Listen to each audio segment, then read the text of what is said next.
नमस्कार दोस्तों, उम्मीद है आप लोग अच्छे से होंगे, आपकी सेहत अच्छी होगी। अगर आपने मेरे कुछ वीडियोस देखे हैं, पसंद आए हैं तो कृपया उन्हें लाइक कर दीजिएगा और इस चैनल को सब्सक्राइब ज़रूर कर दीजिएगा ताकि समय-समय पर आपके समक्ष नए-नए वीडियोस आपके समक्ष आते रहें। दोस्तों, आज हम जिस टॉपिक के बारे में डिस्कस करने जा रहे हैं वो है difference between the discharge and the quashing petition. तो इन दोनों में क्या समानताएं हैं और क्या असमानताएं हैं उसके बारे में हम जानने की कोशिश करते हैं, क्योंकि कई बार क्वेश्चंस लोग पूछते हैं कि डिस्चार्ज लगाएं कि क्वेशिंग पे जाएं, समझ नहीं आ रहा तो क्या करना चाहिए और किस परिस्थितियों में डिस्चार्ज की एप्लीकेशन लगानी चाहिए और किस परिस्थितियों में क्वेशिंग की पिटीशन फाइल करनी चाहिए। उन सब के बारे में हम इस वीडियो के द्वारा समझने की कोशिश करते हैं और थोड़ा सा अपने ज्ञान को बढ़ाते हैं। तो आइए हम उसके बारे में थोड़ा सा हमने एक नोट्स बनाए हैं, उसके ऊपर देखते हैं और साथ में बेयर एक्ट को भी थोड़ा सा देखेंगे कि किस तरह से डिफरेंस होता है। तो देखिए, जब भी देखिए 498 का केस हो, चाहे 406 का केस हो, चाहे 323 का केस हो, कोई भी क्रिमिनल केस हो, तो उसमें एक पिटीशन बनती है जिसे डिस्चार्ज कहते हैं और एक पिटीशन बनती है क्वेशिंग पिटीशन जिसे क्वेशिंग पिटीशन कहा जाता है। तो अब इन दोनों में समानताएं क्या है और इनमें फर्क क्या है और कब फाइल करना चाहिए। मान लीजिए, पहले हम थोड़ा सा बैकग्राउंड पे जाते हैं। अगर 498 का केस लग गया, ठीक है, पुलिस ने चार्जशीट फाइल कर दी, एफआईआर हुई, फिर पुलिस ने इन्वेस्टिगेशन की, चार्जशीट फाइल कर दी और उसके बाद क्या होता है, कोर्ट में चार्जशीट फाइल होने के बाद अंडर 207 सीआरपीसी के तहत जो है कॉपी सप्लाई कर दी जाती है। फिर उसके बाद एक तारीख दी जाती है, जैसे कई वीडियोस में मैंने बताया है, तारीख दी जाती है। उसमें क्या होता है, आर्ग्यूमेंट्स होते हैं चार्जेस के ऊपर। तो कौन सा समय उपयुक्त है, क्या फाइल करना चाहिए, किस तरीके से करना चाहिए, हम इसके बारे में थोड़ा सा जानने की कोशिश करते हैं। देखिए, जब आप क्वेशिंग पिटीशन पे जा रहे हैं और साथ में आप कहते हैं कि हमें डिस्चार्ज भी फाइल कर दूं, तो ऐसे बिल्कुल गलती ना करें। कभी डिस्चार्ज अगर आपने फाइल कर दी है और क्वेशिंग पे जा रहे हैं तब भी ऐसी गलती ना करें, क्योंकि दोनों कोर्ट्स दो एक ही रेमेडी के लिए आप दो कोर्ट्स में मतलब दो रेमेडीज आप अवेल नहीं कर सकते हैं। तो अगर आपके पास एक ही विकल्प है तभी आप उसी एक ही विकल्प को यूज कीजिए। दो रेमेडीज सेम कॉज के लिए मेंटेनेबल नहीं है जब तक एक रेमेडी आपकी पूरी तरह से खत्म ना हो जाए, एग्जॉस्ट ना हो जाए। तो देखिए, क्वेशिंग पिटीशन है, जैसे क्वेशिंग पिटीशन के बारे में जैसे ही बता रखा है, क्वेशिंग कब करनी चाहिए। मान लीजिए एफआईआर के ऊपर भी आप क्वेशिंग के ऊपर जा सकते हैं, चार्जशीट के ऊपर भी जा सकते हैं, चार्जेस के ऊपर भी जा सकते हैं और चार्जेस के बाद कोई सब्सिक्वेंट प्रोसीडिंग्स हो रही है उस पे भी जा सकते हैं। लेकिन उपयुक्त टाइम कौन सा है, वो जैसे कि मैंने कई वीडियोस में बनाया है। आप एक मेरा क्वेश्चन वीडियोस का पूरा एक प्लेलिस्ट है, उसमें आप ये सारे वीडियोस देख सकते हैं। अगर जब चार्जशीट फाइल कर दी जाती है तो 498 में सबसे इंपॉर्टेंट चीज है तभी आप क्वेश्चन पे जाएं। और क्वेश्चन पे तब जाएं अगर आपको लग रहा है कि दूर दराज रिश्तेदार या फैमिली मेंबर जो जीरो कांटेक्ट में रहते हैं, जैसे मैरिड सिस्टर्स हैं वो कभी, और जो मैरिड अनमैरिड ब्रदर्स सिस्टर्स हैं जो दूसरे शहरों में रह रहे हैं, जीरो कांटेक्ट में हैं और उनका नाम ऐसे ही एफआईआर और चार्जशीट में मैकेनिकल मैनर में डाल दिया गया है। और अगर आपका नाम डायरेक्ट एलिगेशंस लगाई हुई है, उनका रोल स्पेसिफाइड है, तो फिर क्वेश्चन का स्कोप बहुत मिनिमल हो जाता है। तो जैसे कई वीडियोस में मैंने बता रखा है। तो ठीक है, अब क्वेश्चन पिटीशन कब फाइल करनी चाहिए और ये तो पता चल चुका है। अब कहाँ फाइल होती है, देखिए क्वेश्चन पिटीशन सिर्फ हाई कोर्ट में ही फाइल हो सकती है। जी हाँ, बिल्कुल सही सुना आपने, सिर्फ हाई कोर्ट में ही फाइल हो सकती है। अगर आप कहीं भी मजिस्ट्रेट कोर्ट में केस चल रहा है, चाहे सेशन कोर्ट में केस चल रहा है, तो अगर आप सोचते हैं कि अगर मजिस्ट्रेट कोर्ट में है तो क्या क्वेश्चन हम सेशन कोर्ट में जा सकते हैं, नहीं, ये कानूनन उसमें आप जो है वो अलाउ नहीं करता है कि आप सेशन कोर्ट में जाके क्वेश्चन फाइल करें। सिर्फ क्वेश्चन जो होती है वो सिर्फ माननीय हाई कोर्ट में ही फाइल कर सकते हैं। अब कहाँ फाइल कर सकते हैं, जाहिर है जो वो उसी हाई कोर्ट में आप फाइल कर सकते हैं जो भी सबऑर्डिनेट कोर्ट्स उनकी एडमिनिस्ट्रेटिव कंट्रोल के अंदर आती हैं। अब मान लीजिए अगर केस आपका चल रहा है किसी तमिलनाडु की किसी डिस्ट्रिक्ट में चल रहा है केस, तो अगर आप कहते हैं कि मैं दिल्ली हाई कोर्ट में फाइल कर दूं, नहीं, क्योंकि इसमें ऐसे क्यों नहीं होता है, क्योंकि इसमें दिल्ली हाई कोर्ट का एडमिनिस्ट्रेटिव कंट्रोल जो है, जो टेरिटोरियल ज्यूरिसडिक्शन है, दिल्ली डिस्ट्रिक्ट कोर्ट्स के ऊपर ही रहेगा। तो सिमिलरली अगर आपका तमिलनाडु में किसी डिस्ट्रिक्ट कोर्ट में चल रहा है तो आपको सिर्फ मद्रास हाई कोर्ट में ही आप क्वेश्चन फाइल कर सकते हैं। तो ये कॉन्सेप्ट आपका क्लियर हो गया है कि सिर्फ क्वेश्चन जो है वो सिर्फ हाई कोर्ट में फाइल हो सकती है। दूसरा पॉइंट, क्वेश्चन जो है सिर्फ 482 सीआरपीसी के अंदर ही फाइल की जा सकती है और कोई प्रोविजन नहीं है। क्वेश्चन का जो फंक्शन है वो डिफाइंड नहीं है क्वेश्चन। अगर हम कोड ऑफ क्रिमिनल प्रोसीजर को अगर हम देखते हैं तो आइए पहले कोड ऑफ क्रिमिनल प्रोसीजर को देखते हैं।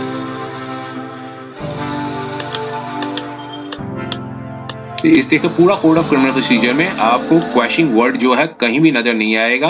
क्वेश्चन वर्ड है वो लीगल जो डे टू डे जो प्रोसीडिंग्स होती हैं उसके अंदर डाल दिया गया है, क्योंकि जो एक कॉमन प्रैक्टिस बन गई है कि हाँ 482 के अंदर जो पटिशन डाली जाती है तो उसमें हम वर्ड यूज करते हैं कि हाँ question to quash the proceedings, to quash the charges, to quash the FIR, तो इसलिए इसका नाम क्वेश्चन पड़ गया है। तो वैसे अदरवाइज पूरे कोड ऑफ क्रिमिनल प्रोसीजर के अंदर जो है क्वेश्चन वर्ड कहीं यूज नहीं किया गया है। तो आइए देखिए पहले 482 के अंदर क्या है। 482 क्या कहता है? 482 सिर्फ ये कहता है saving of inherent powers of the high court. Nothing in this code shall deem to limit or affect the inherent powers of the High Court to make such orders as may be necessary to give effect to any order under this code, or to prevent the abuse process of any other court, or otherwise to secure the end of this justice।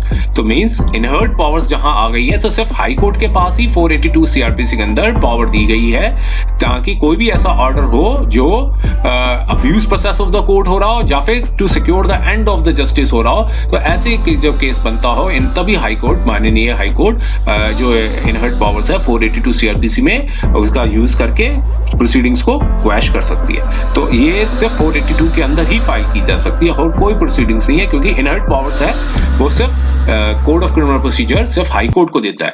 Civil procedure code में civil court के पास power होती है, चाहे आपकी district court हो चाहे civil court of civil जज हो, उनके पास सिविल जो इनहर्ट पावर्स हैं वो 151 CPC code of civil procedure code के अंदर उनको दी गई है सिर्फ। लेकिन कोड ऑफ क्रिमिनल प्रोसीजर के अंदर सिर्फ माननीय हाई कोर्ट के पास ही पावर है जो 482 में कवर करती है। अब देखिए अब ये क्वेश्चन उठता है किसके अगेंस्ट फाइल की जा सकती है क्वेश्चन। तो जाहिर है एफआईआर, जैसे बता रखा है कि एफआईआर के ऊपर आप क्वेश्चन के लिए जा सकते हैं, चार्जशीट फाइल हो जाए तब भी जा सकते हैं, चार्जेस फ्रेम हो जाए तब भी जा सकते हैं, और जब इवन विटनेस भी रिकॉर्ड होने चालू हो जाए तब भी आप जा सकते हैं। लेकिन स्कोप बहुत मिनिमल हो जाता है, क्योंकि कहते हैं कि अब तो ट्रायल स्टार्ट हो चुका है, लेकिन अगर कोई कॉम्प्रोमाइज हो जाता है या कोई पार्टीज बीच में आपसे समझौता कर लेती हैं तो फिर तब भी आप चार्जेस के बाद भी क्वेश्चन के लिए जा सकते हैं। लेकिन आइडियल प्रोसीजर वही है, अगर आप मेरिट्स पर फाइट करना चाहते हैं सिर्फ रेमेडी है चार्जशीट के ऊपर ही जाए। अब ये लिखा है कि can be filed on the grounds of compromise और ऑन मेरिट्स। जो मेरिट्स जो है वो सिर्फ कि जो क्वेश्चन का जो मेरिट्स है वो उसी के ऊपर ही आप जा सकते हैं, सिंपल मेरिट्स के केस पे नहीं, क्योंकि अभी एविडेंसेस तो एप्रिशिएट हुए ही नहीं है। सिर्फ जो है क्वेश्चन का जो मेरिट्स बनता है कि क्वेश्चन के मेरिट्स क्या है, जैसे कोई प्राइम फेशियल केस बनता है कि नहीं बनता है, अगर प्राइम फेशियल नहीं बनता कोई डायरेक्ट एविडेंसेस हैं कि नहीं है, एलिगेशंस डायरेक्ट हैं कि नहीं है, इस तरह का अगर कुछ बन रहा है तो तभी जो है क्वेश्चन के ऊपर जाया जा सकता है, या फिर दोनों पार्टीज के बीच में समझौता हो जाए, कॉम्प्रोमाइज हो जाए तो तब भी क्वेश्चन के लिए जाया जा सकता है। अब ये लिखा है अगला पॉइंट उठता है क्वेश्चन के ऊपर क्या रिव्यू की जा सकती है। मान लीजिए हाई कोर्ट ने आपकी क्वेश्चन डिसमिस कर दी तो या फिर अलाउ कर दी, तो ऐसे केस में जो है रिव्यू पिटीशन, रिव्यू मतलब वो उसी कोर्ट जो है दोबारा से उस ऑर्डर के ऊपर नहीं सुन सकती है। तो इसलिए रिव्यू पिटीशन जो है वो मेंटेनेबल नहीं है क्वेश्चन का जब भी कोई ऑर्डर आएगा, और इवन रिवीजन पिटीशन भी मेंटेनेबल नहीं है।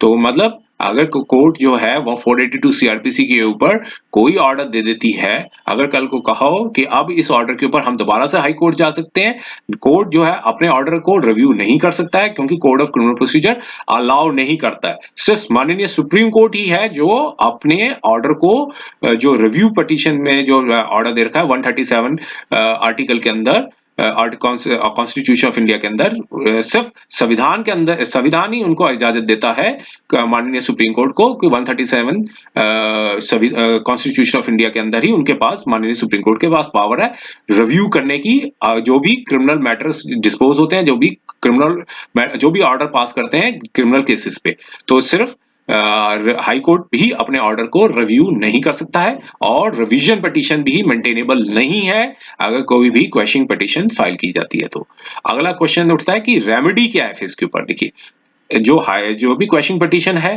चाहे वो मेजॉरिटी केसेस में सिंगल बेंच ही सुनते हैं क्वेश्चन पिटीशन में। और अगर इसके बाद रेमेडीज, इसके ऊपर डबल बेंच पे भी नहीं जा सकते हैं आप, इससे दोबारा हाई कोर्ट नहीं जा सकते हैं, चाहे एक सिंगल बेंच ने सुना हो चाहे डबल बेंच ने सुना हो। लेकिन क्वेश्चन सिर्फ सिंगल बेंच ही सुनती है। क्रिमिनल मैटर्स, जो क्रिमिनल अपील्स मैटर्स हैं, वो डबल बेंच सुनते हैं, लेकिन सिंगल जज के ऑर्डर के ऊपर भी आप डबल बेंच में नहीं जा सकते हैं। सिर्फ एक ही रेमेडी रहती है, वो है माननीय सुप्रीम कोर्ट के पास जाना। सिर्फ आर्टिकल 136 कॉन्स्टिट्यूशन ऑफ इंडिया के तहत वो आप स्पेशल लीव पिटीशन क्रिमिनल की फाइल कर सकते हैं। सिर्फ सुप्रीम कोर्ट के पास ही आप पिटीशन फाइल कर सकते हैं। अगर इन केस, वैसे तो सर्टिफिकेट देती नहीं है, अगर सर्टिफिकेट भी दे देती है, अगर केस में कुछ लगता है कि क्वेश्चन ऑफ लॉ है, तब आप 133 के अंदर भी जो है वो आप आर्टिकल 133 के अंदर भी क्रिमिनल अपील फाइल कर सकते हैं। तो लेकिन अगर कोई लीव नहीं देती है, तो सिर्फ एक ही रेमेडी है, जो रूटीन मैनर में जो भी पिटीशन फाइल हो रही हैं सिर्फ सुप्रीम कोर्ट में, उसे कहा गया है स्पेशल लीव पिटीशन, जो कि आर्टिकल 136 के अंदर फाइल की जाती है। अब क्वेश्चन उठता है डिस्चार्ज का। अब ये तो हमने कॉन्सेप्ट की क्लियर किया था कि क्वेश्चन कब की जाए। देखिए, डिस्चार्ज और क्वेश्चन में यही फर्क है। जो क्वेश्चन जाए सिर्फ हाई कोर्ट में फाइल की जाती है, डिस्चार्ज की जो पिटीशन है वो सिर्फ ट्रायल कोर्ट में ही फाइल हो सकती है। ट्रायल कोर्ट वो कोर्ट है जहां आपका केस चल रहा है।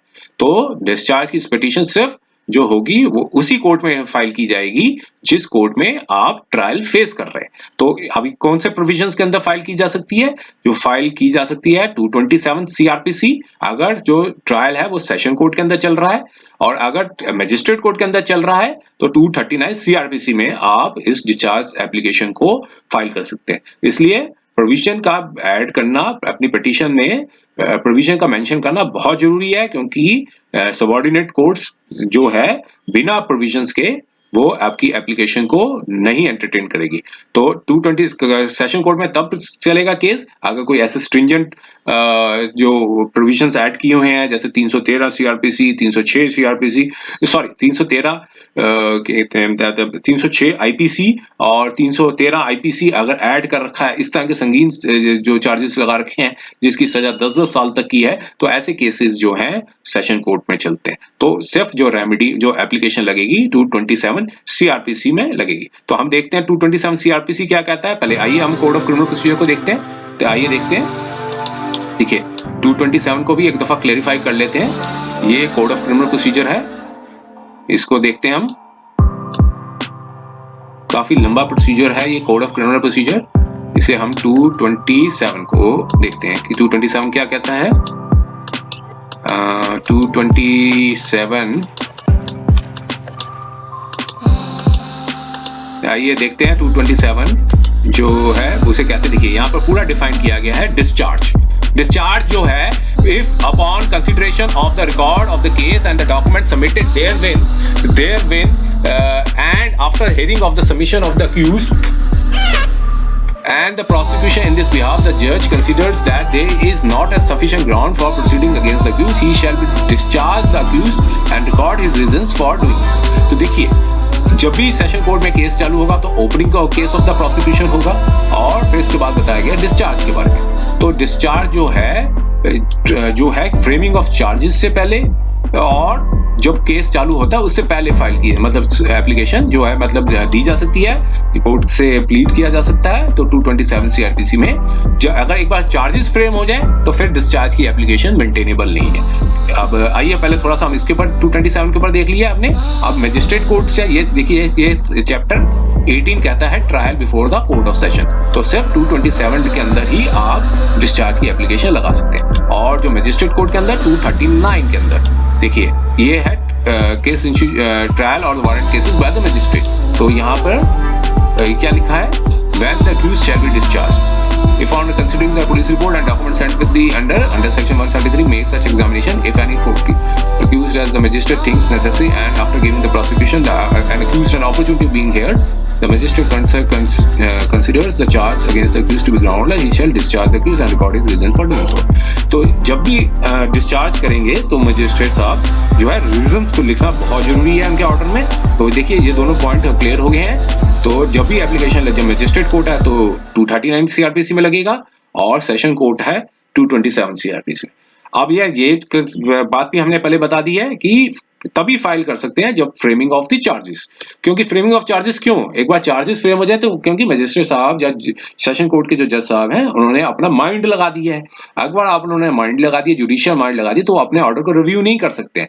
तो एक बार चार्जेस फ्रेम हो जाए तो फिर डिस्चार्ज एप्लीकेशन नहीं फाइल की जा सकती। इसलिए जब भी चार्जशीट मिलती है, कॉपी सप्लाई की जाती है, जब भी डेट दी जाती है आर्ग्यूमेंट्स ऑन चार्ज के ऊपर, तभी आप डिस्चार्ज की एप्लीकेशन लगा सकते हैं। लेकिन एक बार चार्जेस फ्रेम हो गए, चार्जेस पे आपने नॉट गिल्टी प्लीड कर दिया, तो फिर डिस्चार्ज की एप्लीकेशन आप फाइल नहीं कर सकते हैं। तब एक ही रेमेडी रहती है, क्वेशिंग पिटीशन की।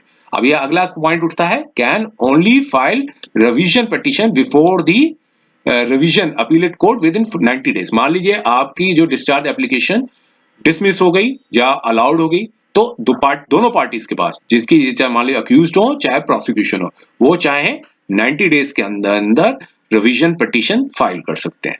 लेकिन क्वेश्चन में ऐसा कोई रेमेडी नहीं है, इसलिए सिर्फ रेमेडी रहती है, क्योंकि अगर मजिस्ट्रेट कोर्ट ने आपकी डिस्चार्ज की एप्लीकेशन डिसमिस कर दी है, तब आपके पास एक रेमेडी रहेगी, रिवीजन पिटीशन 397 सीआरपीसी में आप लगा के सेशन कोर्ट में जा सकते हैं। अगर सेशन कोर्ट में अगर आपका केस चल रहा है, रिवीजन पिटीशन आपकी डिस्चार्ज पिटीशन आपकी डिसमिस कर दी है, तब भी आप 397 सीआरपीसी प्लस रीड 401 सीआरपीसी के तहत आप माननीय हाई कोर्ट के सामने रिवीजन पिटीशन फाइल कर सकते हैं।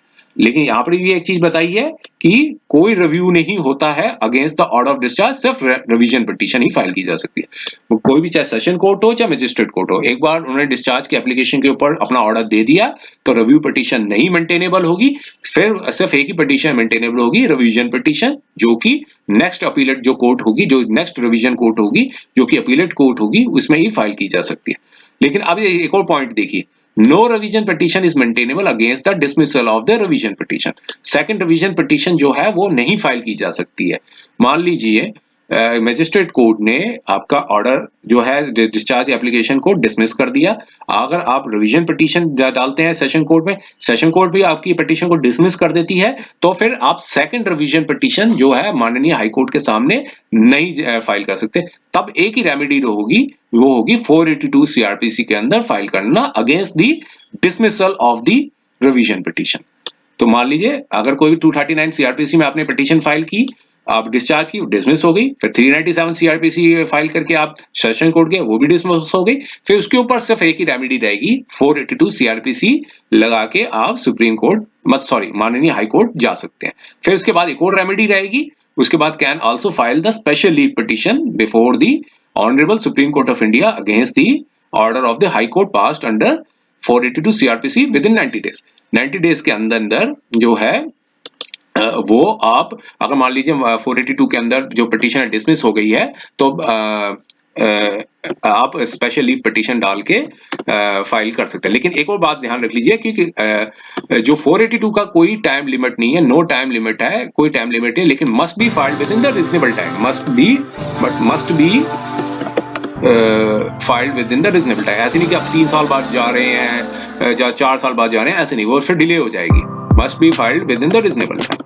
तो 90 डेज नहीं है, तो 90 का मतलब 100 डेज में भी जा सकते हैं, ऐसी बात नहीं है, 120 डेज में भी जा सकते हैं, बट लेकिन जो कि रीजनेबल टाइम हो, कोई डिले एंड लैचेस ना हो, लेकिन तभी आप सेकंड डिवीजन 482 के अंदर जा सकते हैं। लेकिन जब 482 की पिटीशन डिसमिस हो जाए, तब आपके पास टाइम लिमिट रहेगी सिर्फ 90 डेज की माननीय सुप्रीम कोर्ट के पास जाने की।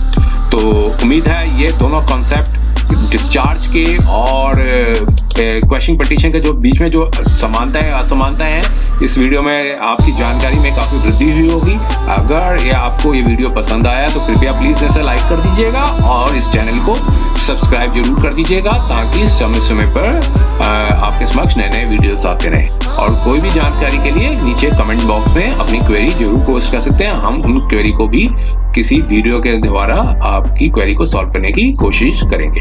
तो समय देने के लिए बहुत बहुत धन्यवाद।